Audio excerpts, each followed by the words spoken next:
On a peaceful Christmas night in the snowy American town of Northwood Falls, Ordnance Officer Christopher Lang is mysteriously murdered, turning a festive evening into a national security crisis.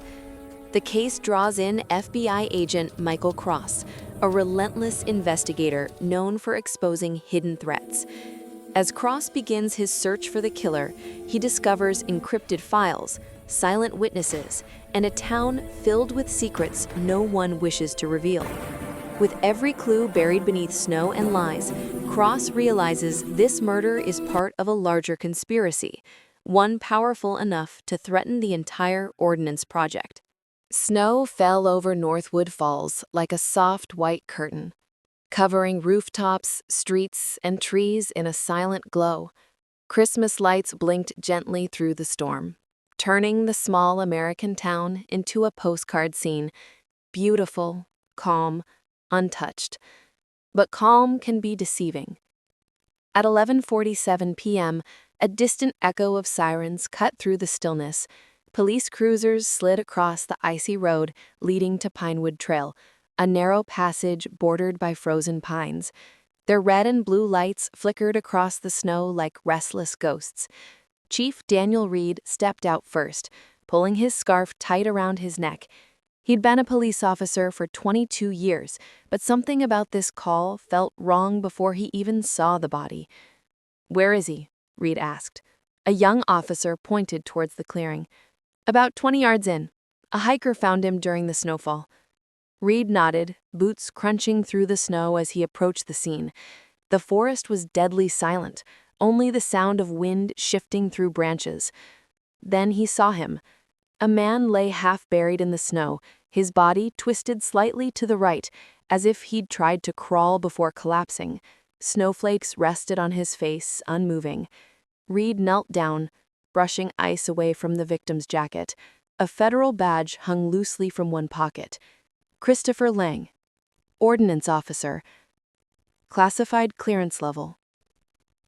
Government property. Reed's breath froze in the cold air. This was no ordinary murder. Dr. Lauren Hayes, the medical examiner, arrived moments later. She knelt beside the body, her flashlight passing over the wound. One precise gunshot to the chest.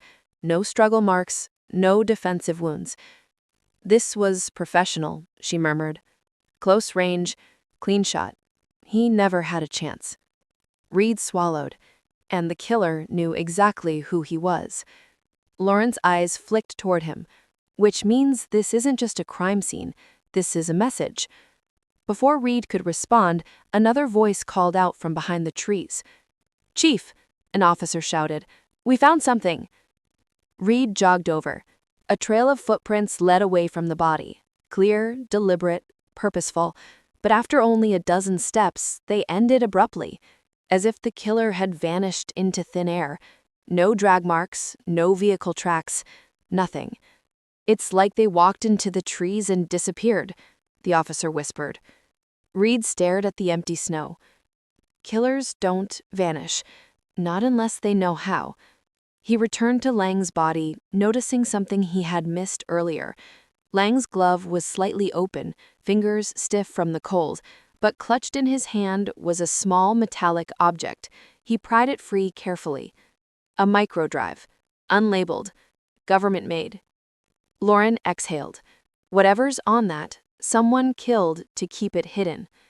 Reed closed his fist around the drive, suddenly aware of how cold the night felt. The snow kept falling, covering Lang's body inch by inch.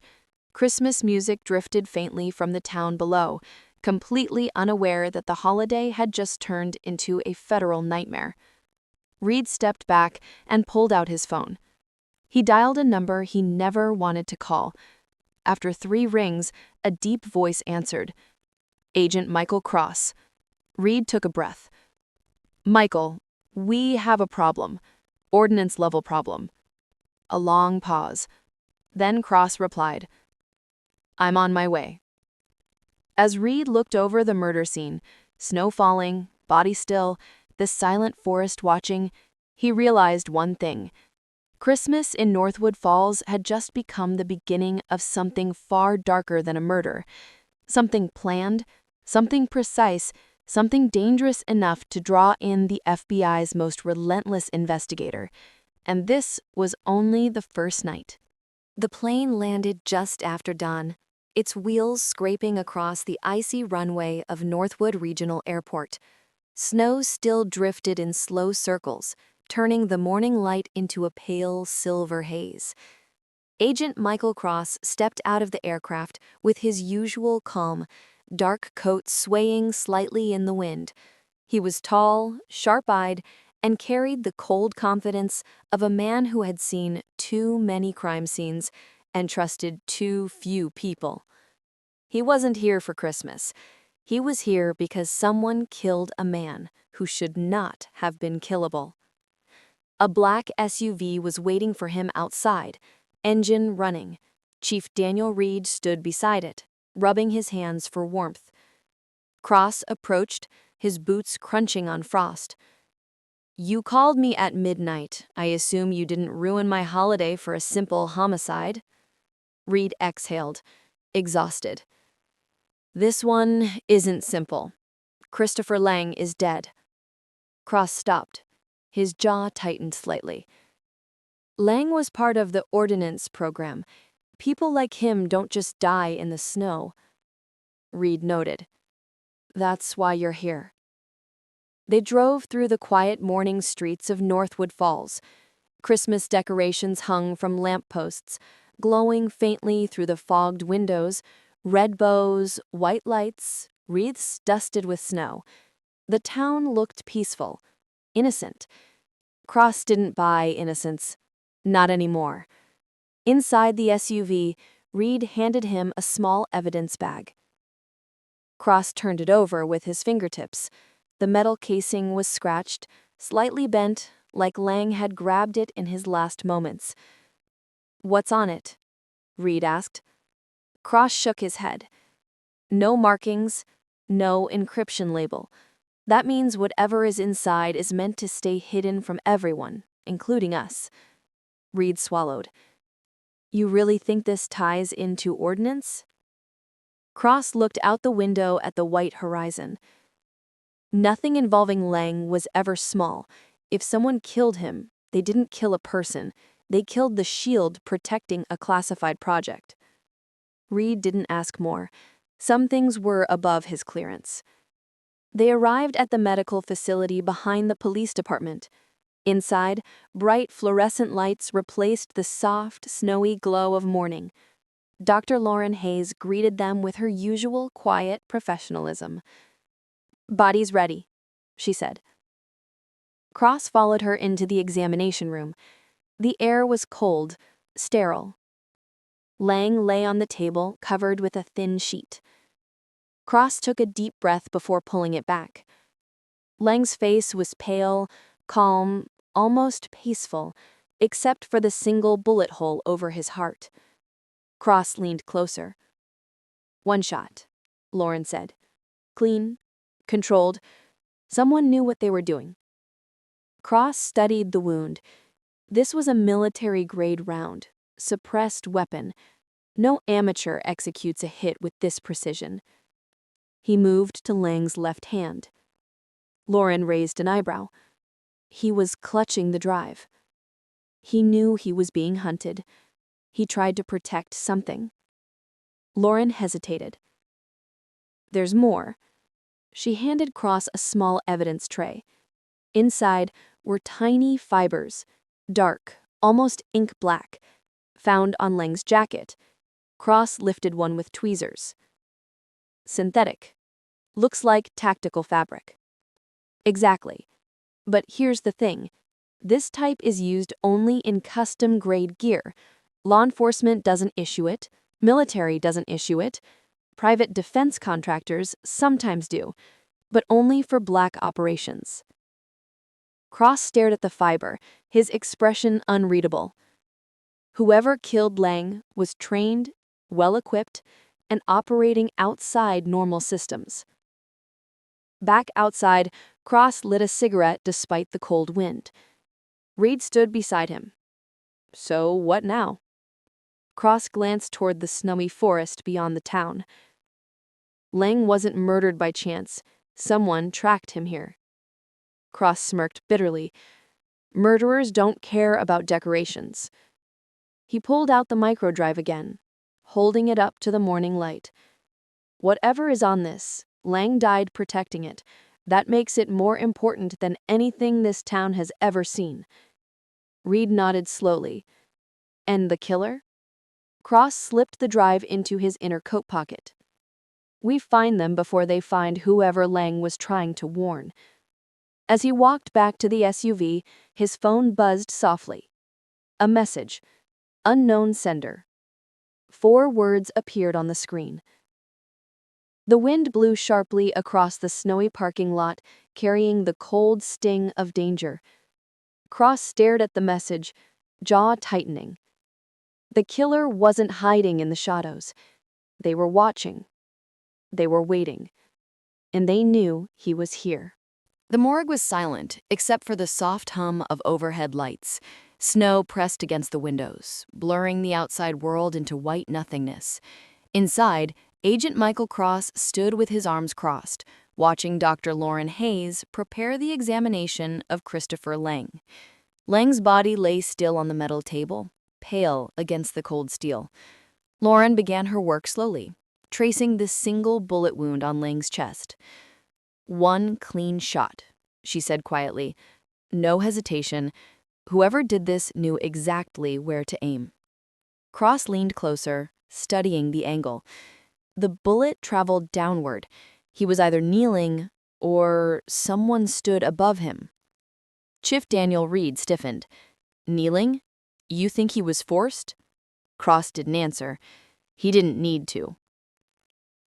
Lauren removed a small metallic fragment she had found near Lang's ribs and placed it under the light. "This wasn't part of the bullet. It looks like a small piece of circuitry." Cross studied it carefully. Lang must have been carrying something electronic, something delicate, and it broke when he was shot. Reed rubbed his back of his neck. Could it be from a tracker? Could be, or something far more classified. Lauren moved to Lang's belongings on the nearby tray, his coat, gloves, and boots. Cross examined the coat, running his fingers along the inside seams. Something felt off.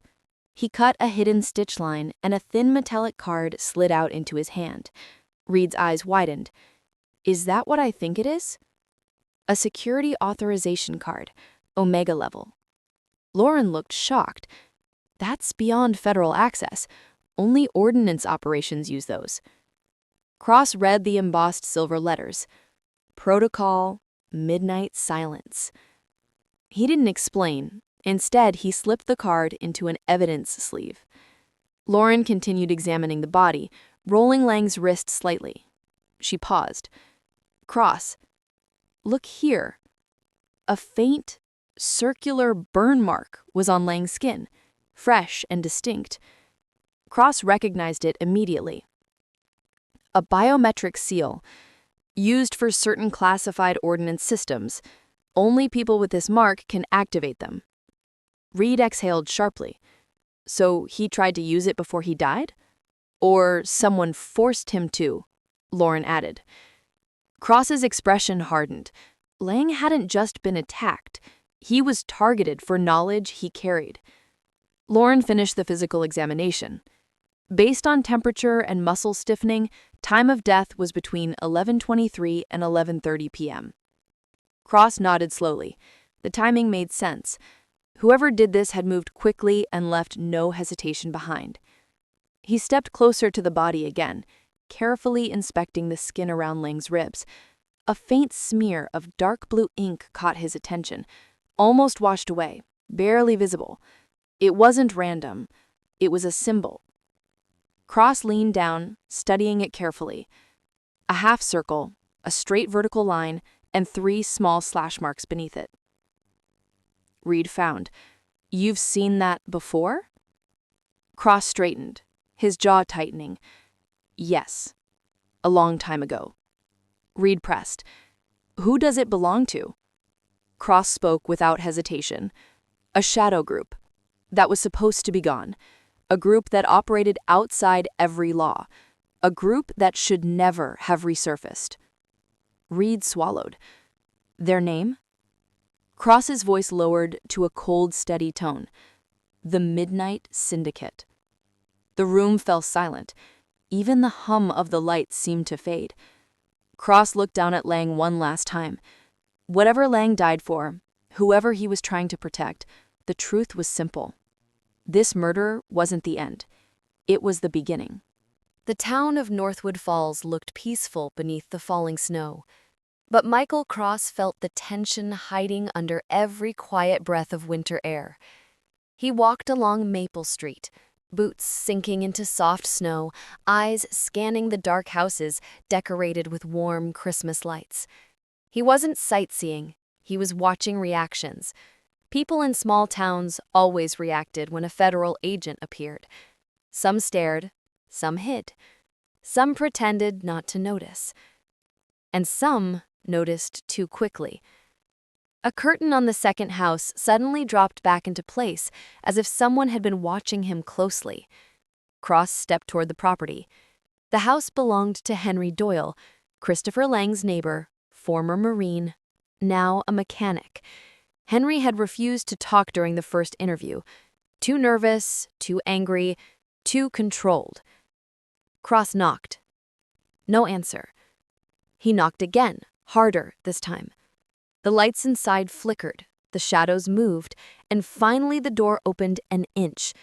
Henry stared through the gap, jaw locked tight.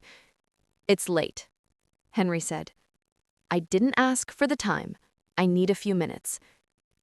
Henry hesitated, eyes shifting behind Cross toward the empty road, as if expecting someone else to appear. When he stepped back to let Cross inside, his hands trembled slightly.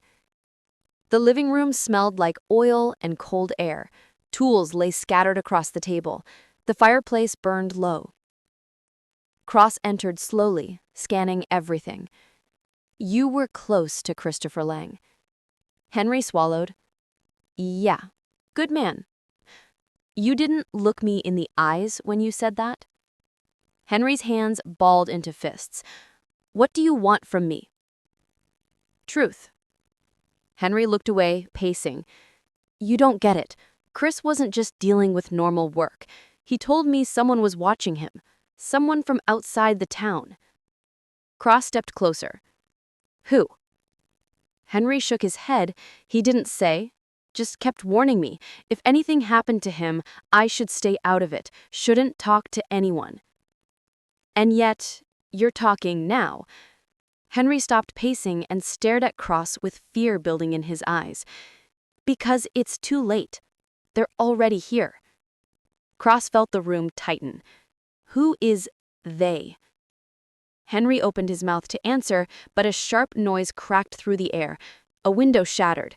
Henry jerked backward, collapsing onto the floor as snow and glass spilled across the carpet.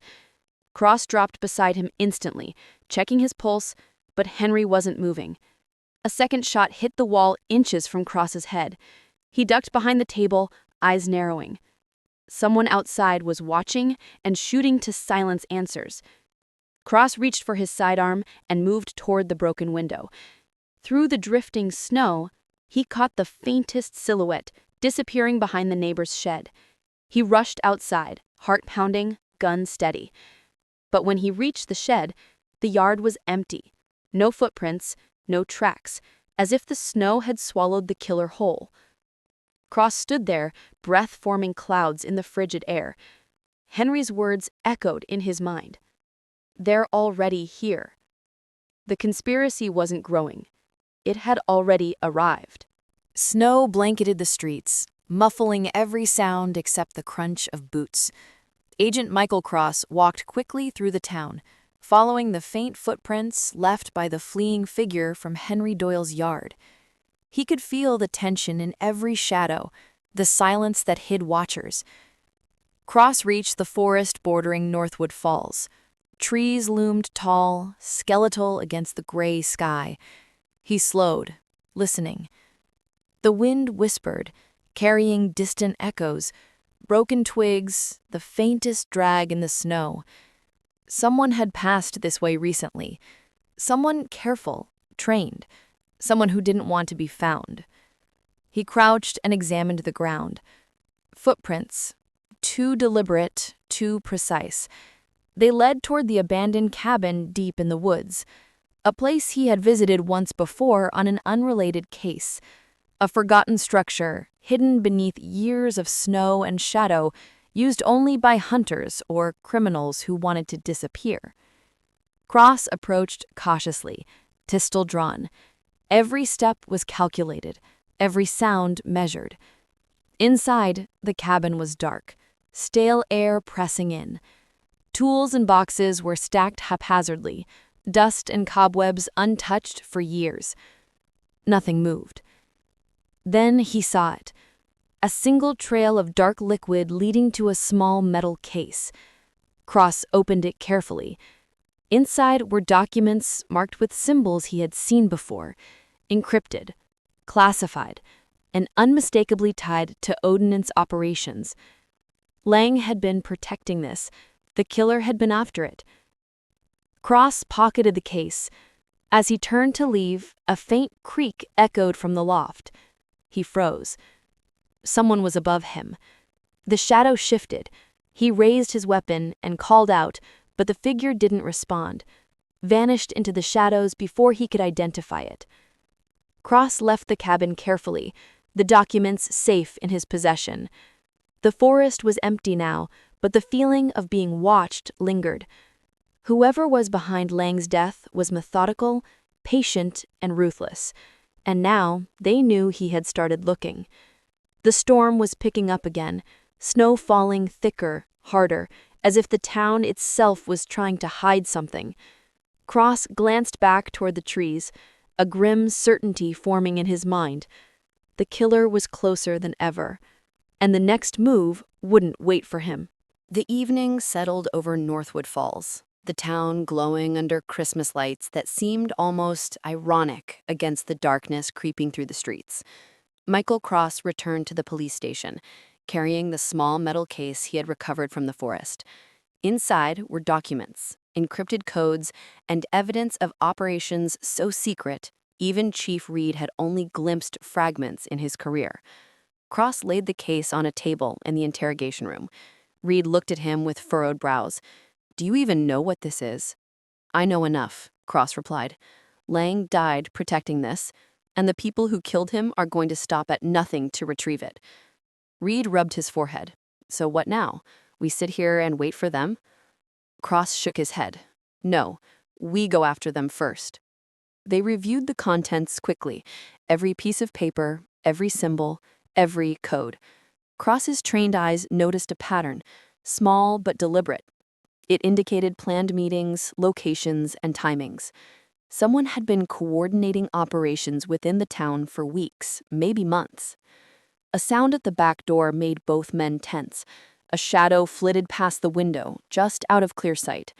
Cross motioned Reed to stay back. He moved silently, gun drawn. Whoever it was had disappeared before he could confront them. "This isn't random," Cross muttered, eyes scanning the dark streets through the window. "They've been watching us for days, maybe longer. Every move we make is expected." Reed swallowed hard. "Then we need help." Cross nodded. "I'm calling in someone who knows how to handle people who think they're ghosts. Someone who doesn't miss." He picked up the phone, his mind already preparing for the next phase. Whoever was behind Lang's death had underestimated one thing. Cross never hesitated, never overlooked, never forgot. Outside, snow continued to fall, silent and thick. The streets were empty, the lights glowing, masking the deadly patience of the people hiding in the shadows. Cross knew the next encounter would not be quiet. It would be calculated, it would be violent, and it would decide the first move in a battle no one in Northwood Falls fully understood yet. The following morning, Northwood Falls remained wrapped in heavy snow, the kind that silenced the town and blurred its streets.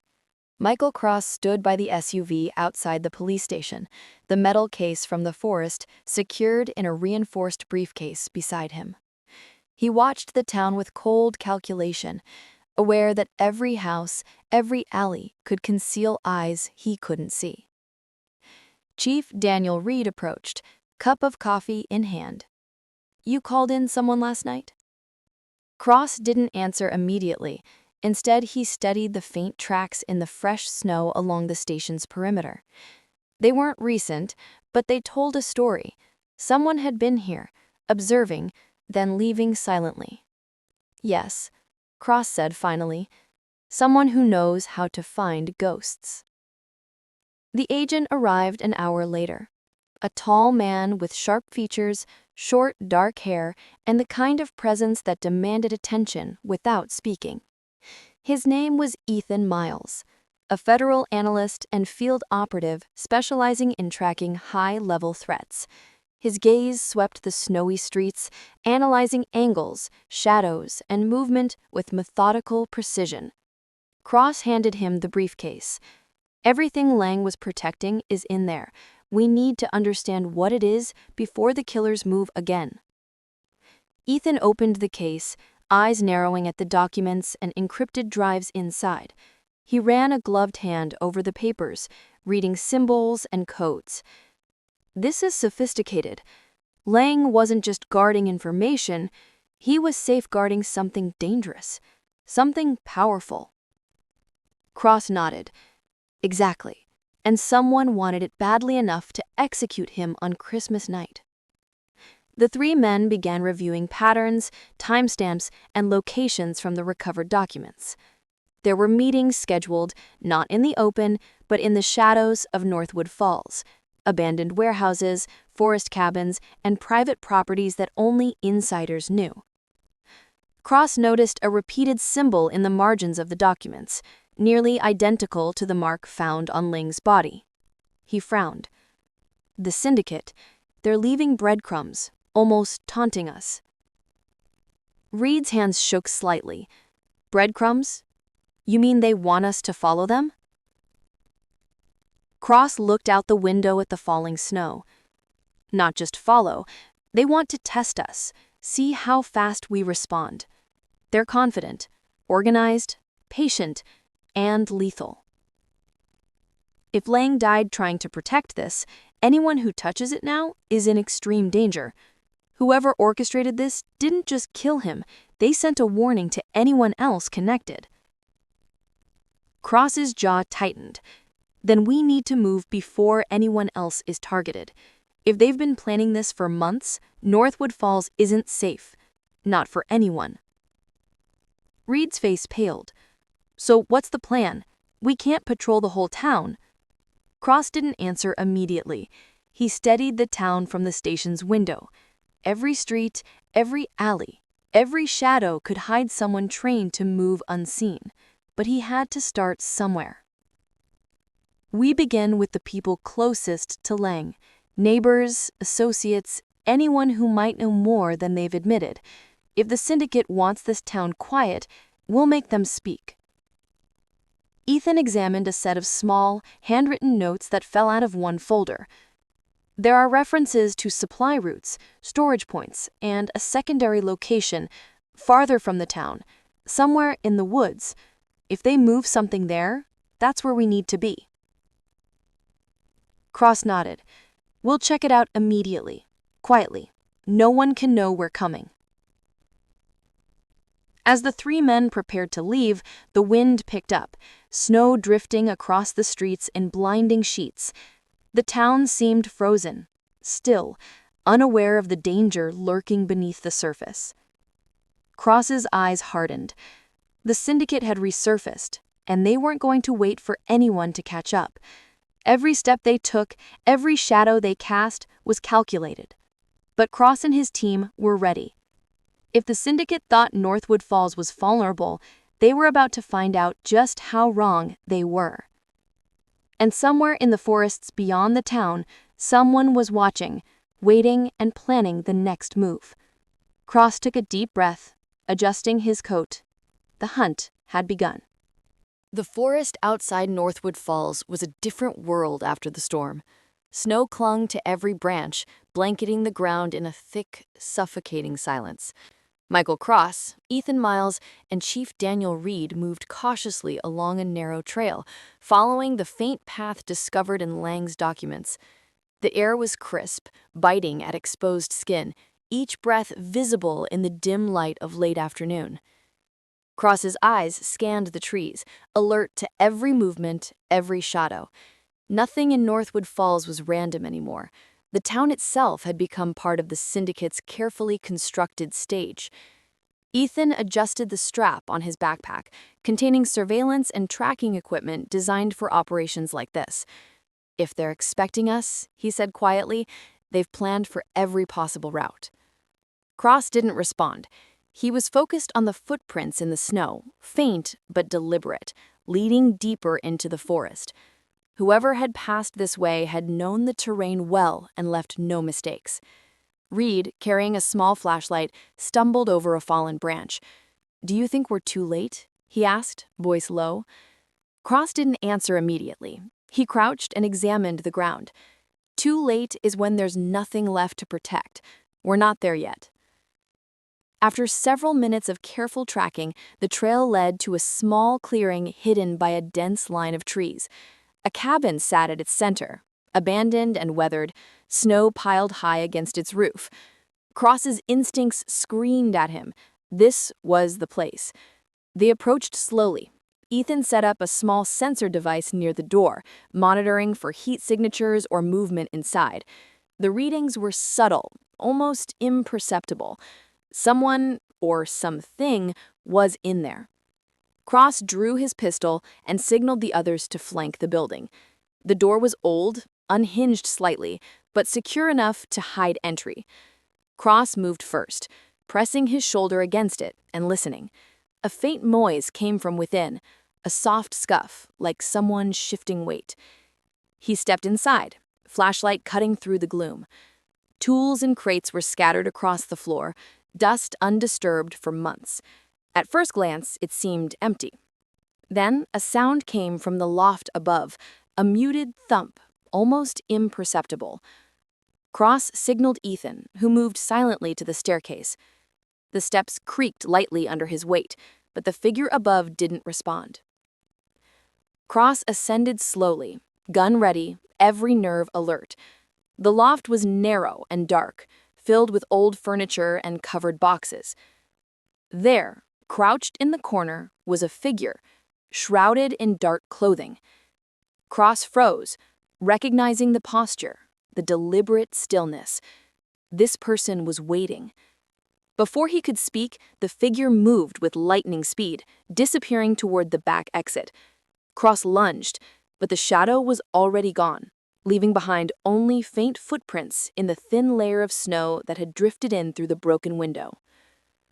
Ethan entered the loft after Cross, scanning for signs. "They're gone," he said quietly. Cross exhaled, keeping his focus sharp. "They knew we'd come. They left what they wanted us to find, nothing more."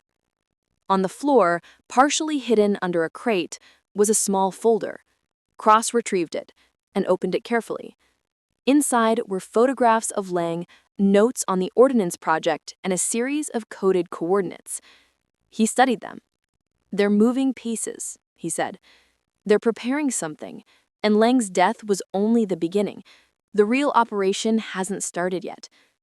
Reed glanced outside, watching the fading light. "Then we're chasing ghosts again?" Cross didn't respond immediately.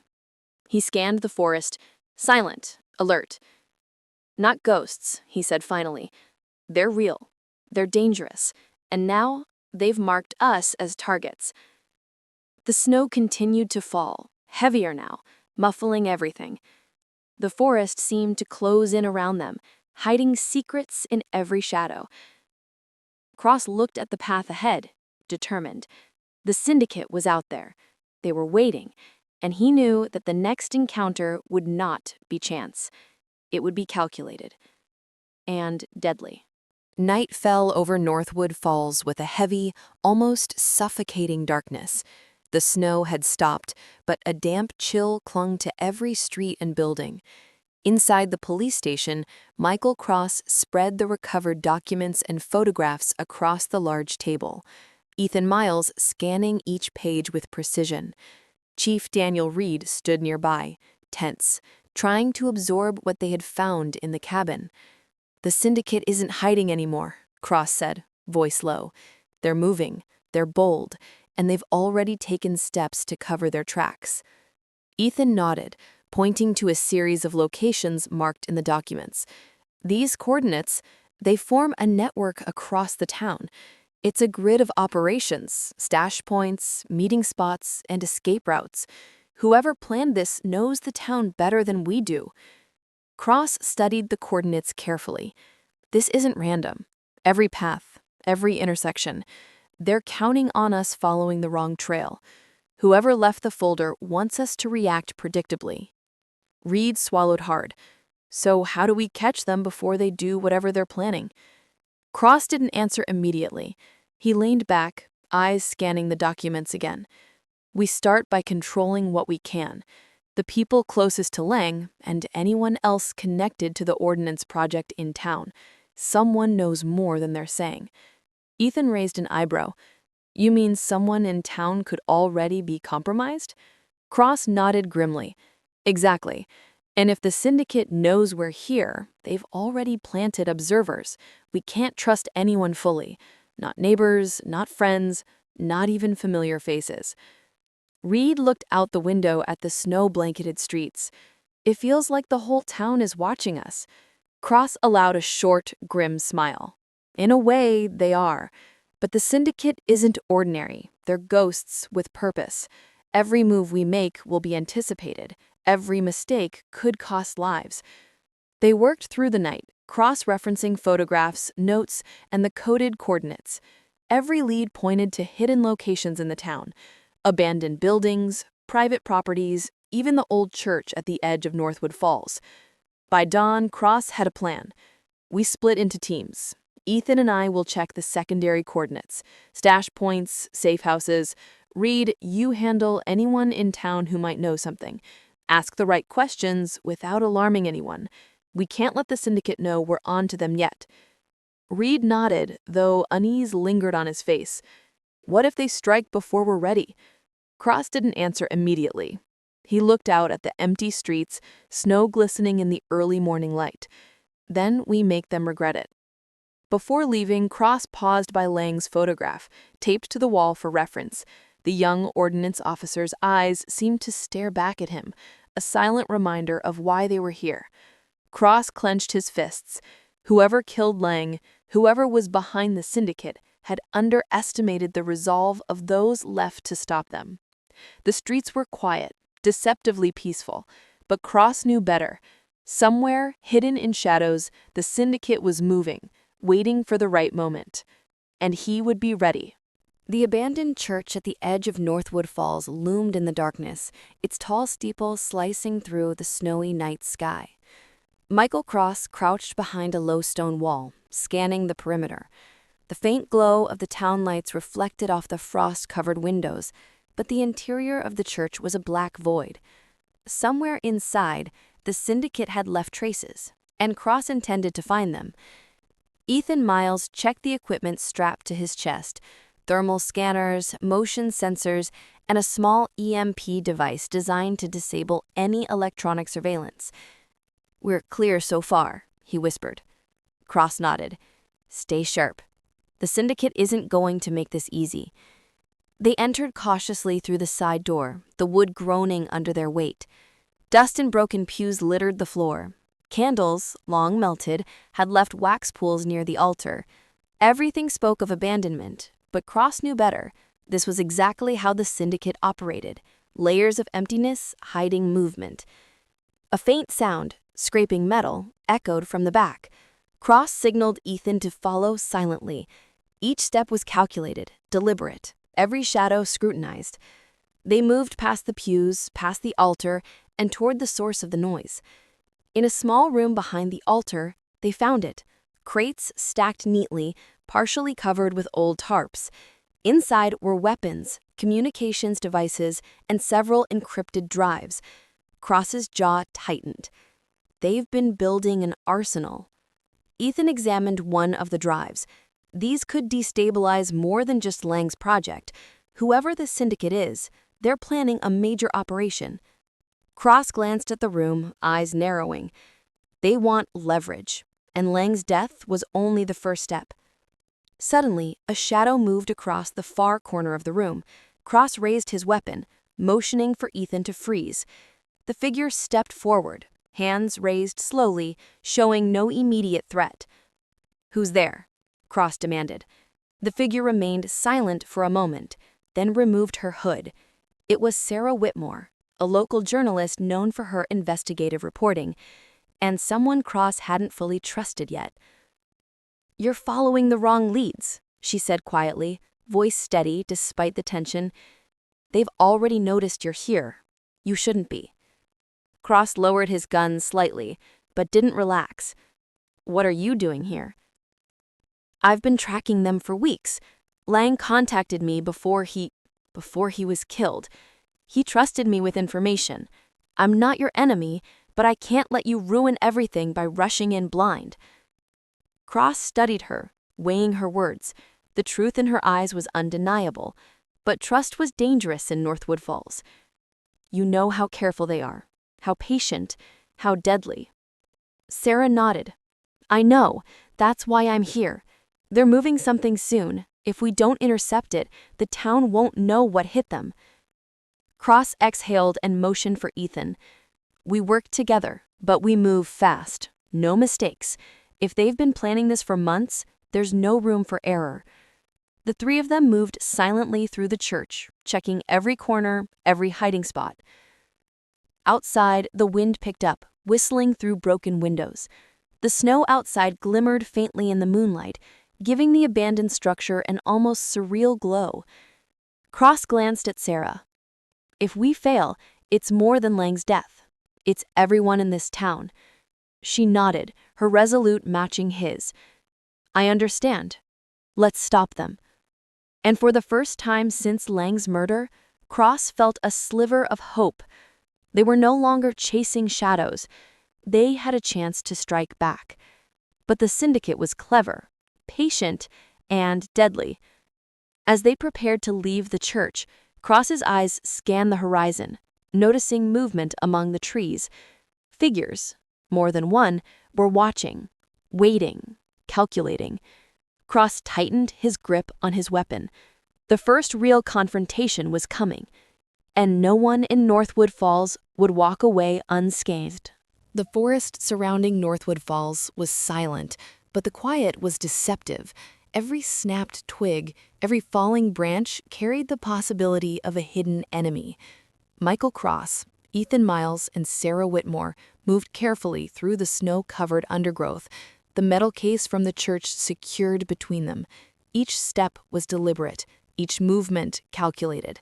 The Syndicate had planned everything with precision, and they knew the forest better than anyone.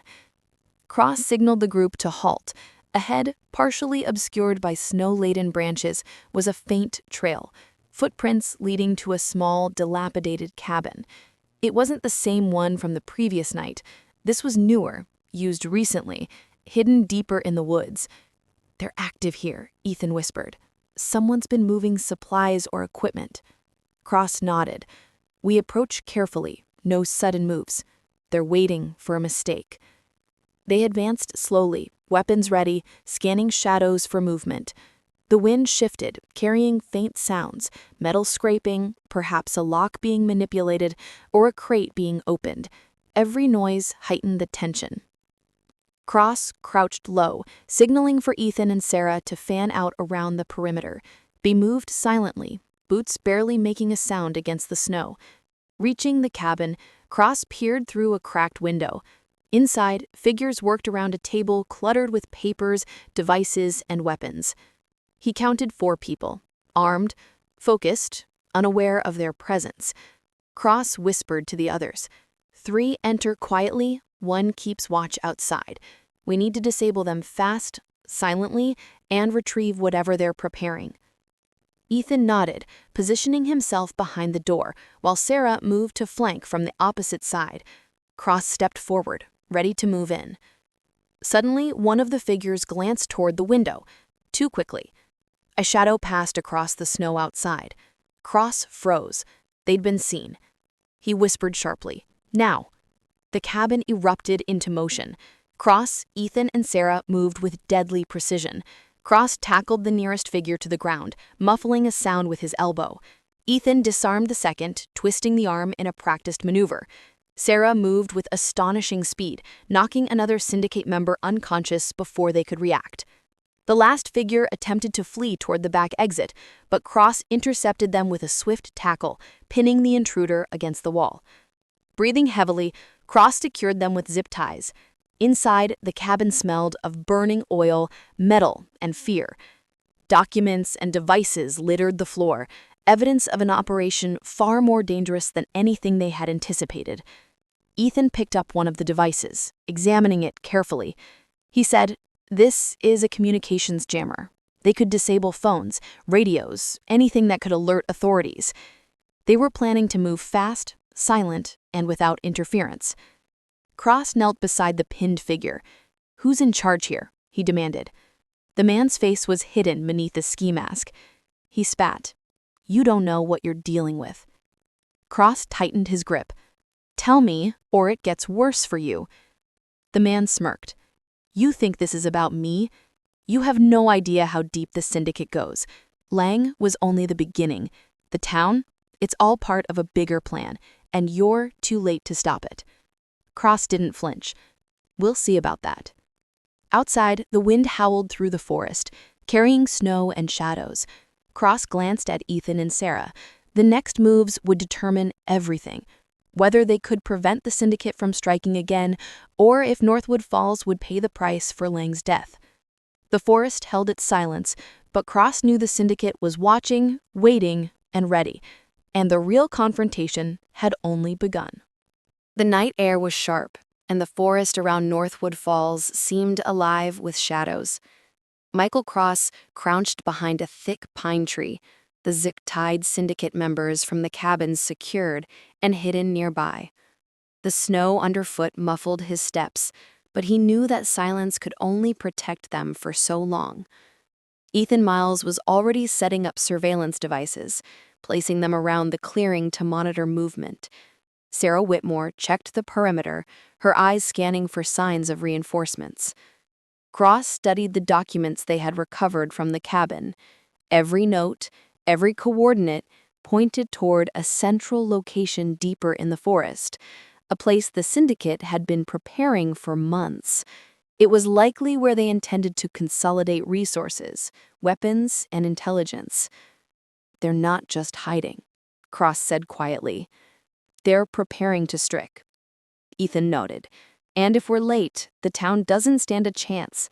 This location could control everything." Cross adjusted his gloves and looked around the clearing.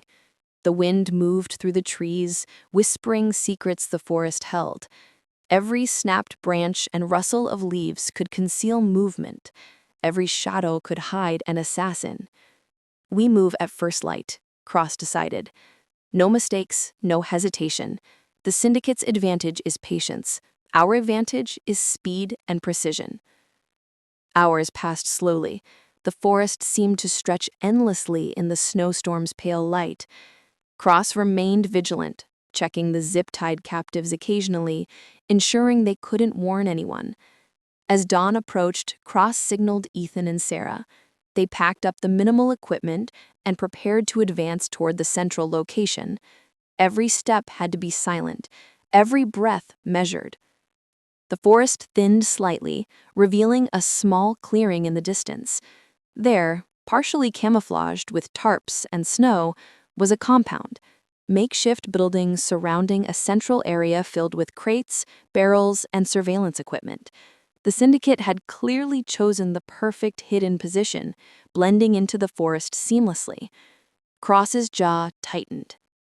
"This is it," he said softly. "They've been preparing here for months. Whoever is leading this is expecting us." Ethan activated a small drone, sending it low over the compound to gather intelligence. Cross watched the screen, noting the positions of armed guards, entry points, and possible traps.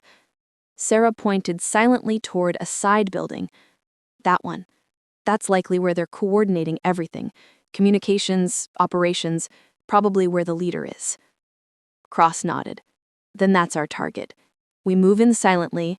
Ethan disables surveillance, Sarah handles the outer perimeter, and I go straight for the leader. We neutralize command first, and the rest falls apart. The three of them advanced slowly, keeping low and moving through the tree line. Every sense was alert. Every shadow was scrutinized. The Syndicate had been patient, but Cross was determined. No hesitation, no mercy. As they approached the compound, Cross felt the weight of what lay ahead. One wrong move could mean death, or worse, the success of a plan that had already claimed Christopher Lang's life. He glanced at Sarah and Ethan. Their faces mirrored his determination. The forest held its breath, the snow was quiet, and Cross knew that in a matter of minutes, the calm would shatter. The first confrontation was coming, and the next move would decide everything. The clearing before the Syndicate compound was bathed in the pale light of early morning. Snow clung to every surface, masking their approach but also revealing footprints of previous activity. Michael Cross crouched behind a low ridge, scanning the compound with trained eyes. Armed guards moved deliberately, unaware that the hunt had begun.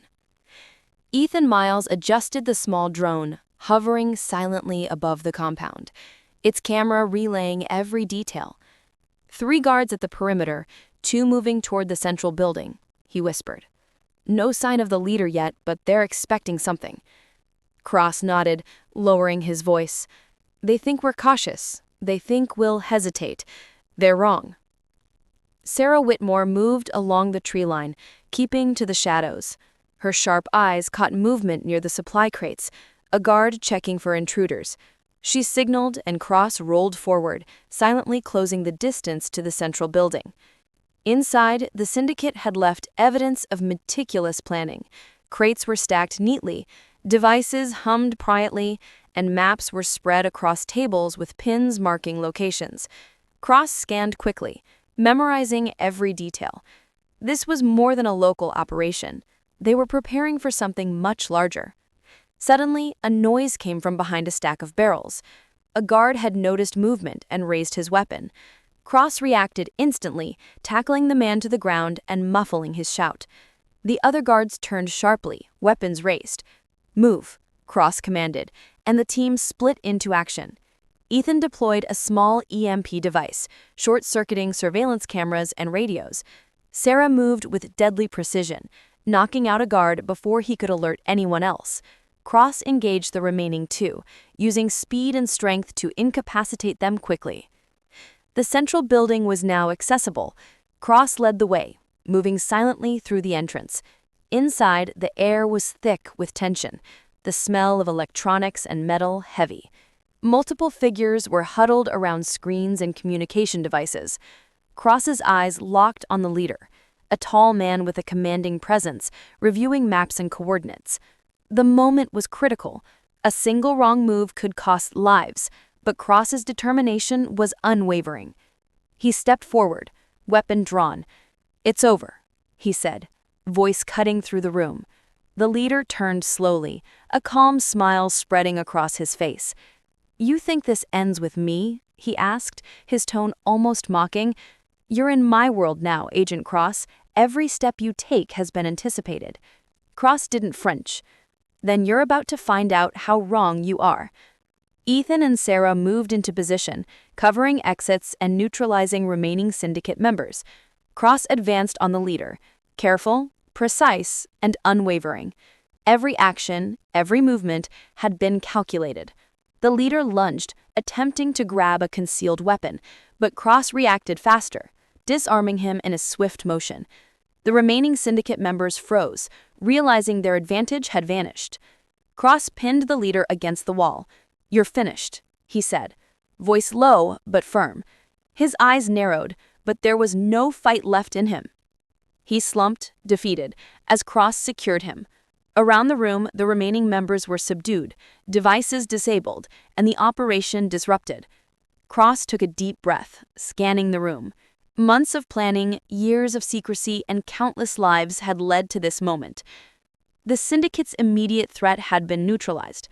Outside, snow continued to fall, blanketing the world in quiet.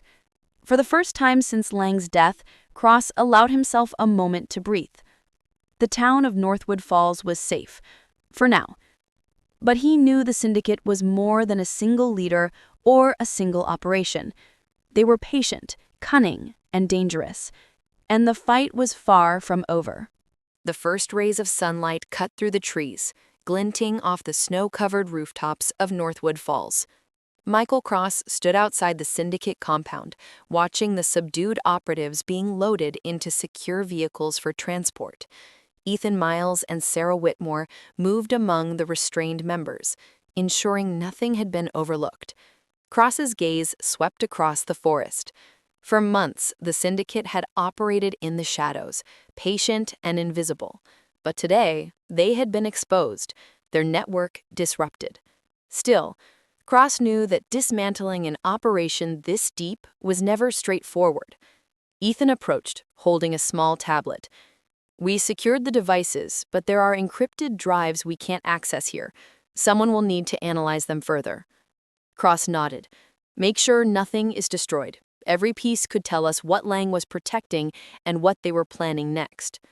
Sarah joined them, brushing snow off her coat. "The leader didn't talk much, but he left hints. He's confident and dangerous. I don't think this is the end." Cross looked at her, jaw tight.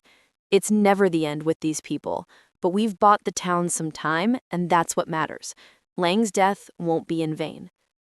They turned to see the restrained operatives being loaded into the vehicles. The forest was quiet again, deceptively peaceful. Cross's mind raced through the implications of what they had found. Locations, devices, contacts. Each lead pointed to a larger, more intricate operation than they had imagined. Suddenly, a movement caught his eye. At the edge of the clearing, a shadow darted between the trees. Cross tensed, signaling Ethan and Sarah to follow his lead. But when they reached the spot, there was nothing. Only fresh snow and broken branches. "They're still here," Cross muttered, observing, waiting. Ethan checked the perimeter with a handheld scanner. No thermal readings. Whoever it is, they know how to stay hidden. Cross clenched his fists. "They're patient, but patience has a limit. We'll find them, all of them, and anyone else tied to this syndicate will regret underestimating us." Sarah looked at him, determination mirrored in her eyes. "Then we make the next move before they do." Cross exhaled, scanning the forest one last time. The town was safe for the moment, but the larger threat remained. The Syndicate was not a single leader or a single plan. They were a network, a shadow in every corner, a presence that had already touched Northwood Falls in ways no one fully understood. Cross turned to Ethan and Sarah. "We regroup, analyze the data, and plan the next phase. They won't stop, and neither will we."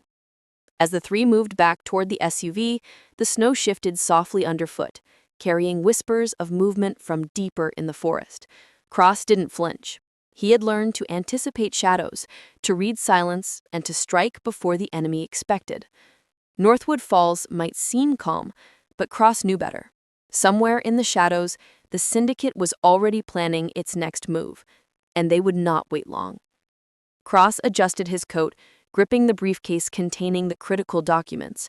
Today was a victory, but the war was far from over. And for Michael Cross, there was no turning back. Night returned to Northwood Falls like a thick curtain, blanketing the streets in darkness and shadow. Michael Cross drove slowly through the town in the SUV, the recovered documents and devices secured beside him. Snow crunched under the tires, echoing faintly in the empty streets. Even after dismantling part of the Syndicate's operation, Cross knew the threat was far from over. Ethan sat in the passenger seat, reviewing data from the captured drives. "Some of these codes are beyond anything I've seen. They could control communications, finances, even influence operations across multiple states. The Syndicate wasn't just a local threat. They had bigger ambitions." Cross's eyes scanned the streetlights flickering through the snow. Lang was protecting more than documents. Whatever they were after, it wasn't just for profit or power. This was strategic, calculated. They were building something. Sarah Whitmore rode in the back, flipping through the recovered papers. There are mentions of multiple safe houses. If we shut one down, they have another ready. They're prepared for long-term operations. Cross exhaled slowly, which means we need to strike differently. We can't just react to them anymore. We need to predict them, intercept them before they make a move. Ethan nodded. I can start mapping their network. The drives have timestamps, locations, and communications logs. If we trace it carefully, we can figure out their next steps. Cross glanced at the snow-covered town outside. Time is the enemy now. Every minute they remain active, the risk grows. If they mobilize before we're ready, Northwood Falls, and potentially beyond, could be in serious danger. Sarah leaned forward. Then we take the fight to them. No hesitation, no second chances. They've already killed Lang. We don't let them claim another victim. Cross's jaw tightened. Agreed. But we need to be precise. They're methodical. They've planned for months. One wrong move and it's all over. They arrived at the temporary operations center, set up in a small, secure warehouse on the outskirts of town. Inside, monitors displayed maps, coordinates, and real-time data from the drives. Cross, Ethan, and Sarah gathered around the table, forming a plan. Cross traced lines on the maps, connecting safe houses, known syndicate operatives, and the newly captured intelligence. They're preparing to move resources tonight. If we intercept them here, we cut off their next phase and force them to react. That's when we gain control. Ethan studied the coordinates. It's risky. They have personnel in multiple locations, armed and ready. But if we split teams strategically, we can neutralize them efficiently. Cross looked at Sarah. You handle surveillance and perimeter control. Ethan, you manage communications and intercept any attempts to move equipment or personnel. I'll lead the strike team directly to the primary location. No mistakes. Sarah nodded, determination in her eyes. Understood. Let's finish what Lang started. Cross felt the weight of responsibility, but he also felt resolve hardening like steel. The Syndicate had underestimated him, underestimated his team, and underestimated the lengths they would go to protect Northwood Falls. Outside, the wind howled softly, rustling the snow-covered streets. Somewhere in the darkness, the Syndicate prepared their next move, unaware that the hunters had already become the predators. Cross adjusted his coat, gripping the case tightly. Tonight would decide the balance of power. One strike, one precise operation, and the Syndicate's reach could be crippled. Or they could die trying. Cross didn't hesitate. They were ready. And the hunt was about to reach its most dangerous phase yet. The night was dark, and the snow had turned to a fine mist, coating Northwood Falls in a wet, heavy silence. Michael Cross crouched near the edge of the forest, surveying the Syndicate's primary safe house. The building, camouflaged with tarps and snow, looked innocuous, but he knew better. Inside, they had stockpiled weapons, communications equipment, and plans for operations that could stretch far beyond the town. Ethan Miles adjusted the tablet monitoring heat signatures. 5 operatives inside. Another 3 are stationed around the perimeter. There's movement toward the northern exit. They're preparing for something. Cross nodded. That's our window. They think the storm and darkness protect them. They're wrong. Sarah Whitmore moved along the tree line, silent and precise, positioning herself near a cluster of trees overlooking the perimeter. I can cover the outer guard post. Take them before they notice anything, she whispered. Cross signaled his team to move forward. The snow crunched softly beneath their boots as they approached the building. Every sense was alert, every shadow scrutinized. The Syndicate had anticipated intrusions, but Cross was determined to be faster, smarter, and more lethal. They reached the entrance. Cross peeked through a narrow window, noting the guards' positions. One was patrolling the hallway inside, unaware of the silent figures outside. Another sat at a table, monitoring a laptop. Cross exhaled slowly. Timing was everything. "On my mark," he whispered. Ethan positioned himself near the door to disable electronic surveillance, and Sarah prepared to take down the outer guard. Cross kicked the door open, moving swiftly into the building. The first guard barely had time to react before Cross tackled him, muffling the alarm. Ethan disabled the laptop, cutting communications instantly. Sarah neutralized the guard at the northern post with swift efficiency. Inside, the Syndicate operatives scrambled, but Cross's team moved like a single unit, every action precise, every movement calculated. They subdued the remaining members quickly, leaving no room for resistance. Cross moved toward the back office, where the leader was likely coordinating. The room was dark, illuminated only by the glow of multiple monitors. Behind the desk sat a man with a commanding presence, the Syndicate leader. "You're persistent," he said, calm but defiant. "But you've underestimated us." Cross didn't flinch. "You underestimated me." The leader reached for a concealed weapon, but Cross was faster, disarming him in a single motion. Ethan and Sarah secured the rest of the room. The Syndicate leader's eyes widened in realization. His operation had been dismantled, and there was no escape. Cross secured the leader, binding his hands tightly. "It's over," he said, voice steady. "Your plans end tonight." Outside, the mist swirled in the cold night air. The snow muffled distant sounds, but the forest had ears, and the Syndicate had no more allies left in the immediate area. Cross surveyed the building, devices and crates scattered around. Everything was evidence, every item a clue to unraveling the larger network. Lang's death, the operations, and the threat to Northwood Falls could now be pieced together. Ethan glanced at Cross. "We've neutralized the immediate threat, but there's more. The Syndicate's network is bigger than this town. This is only the beginning." Cross nodded, eyes scanning the snowy horizon. "Then we start with what we have. Every connection, every lead. We dismantle them piece by piece. For Lang, for this town, for everyone else they might target." Sarah exhaled, determination in her eyes. "Then let's finish this." Cross looked at the subdued Syndicate members, then at the snow-covered town in the distance. Tonight they had struck the first blow.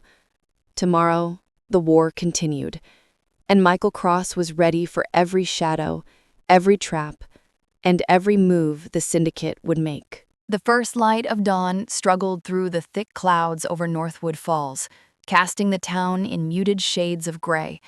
Michael Cross stood outside the Syndicate's dismantled safe house, the subdued operatives secured and awaiting transport. Snow drifted slowly across the streets, masking the signs of the battle from the night before. Ethan Miles checked the captured devices once more.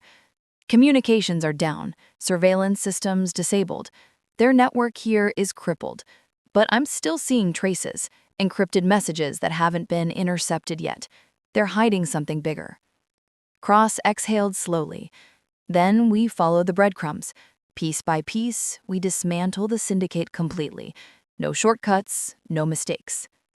Sarah Whitmore joined them, brushing snow off her coat. Her face was tense but determined. "I've cross-referenced the drives with local activity. There are multiple points we haven't investigated yet. Warehouses, storage facilities, even private homes. Whoever the leader answers to is still out there." Cross's jaw tightened. "Then that's our next move. We split teams. Ethan and I will follow the hidden network, locations, devices, operatives. Sarah, you handle surveillance in town. Watch for signs of activity. Intercept anything that moves." Ethan nodded. "We have enough intel to predict their next steps, but we need to be fast. The Syndicate isn't sitting still. They've already learned we're hunting them." Cross's eyes swept across the snowy horizon, noting every shadow, every movement, every detail.